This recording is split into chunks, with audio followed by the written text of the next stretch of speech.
Wow! Mukhang masarap ang kakainin mamaya. At ito mukhang sumabit pero hindi niya mahila. Bakit kaya? Aba, napakalaki ng mga isda niyan. Wow, napakagaling, di ba?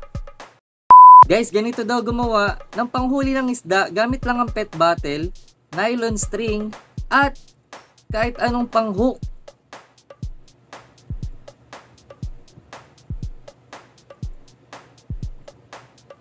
So pinasok niya lang yung nylon string dun sa may takip ng pet bottle. Itinali ang dulo.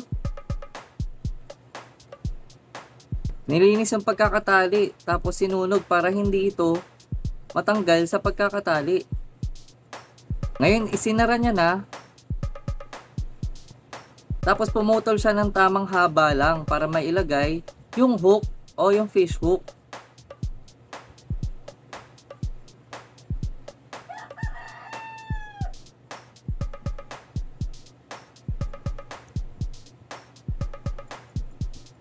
At pagkatali nga nito, pwede na itong gamitin agad. Alam nyo ba kung paano gamitin ito? Eto, panoorin nyo to.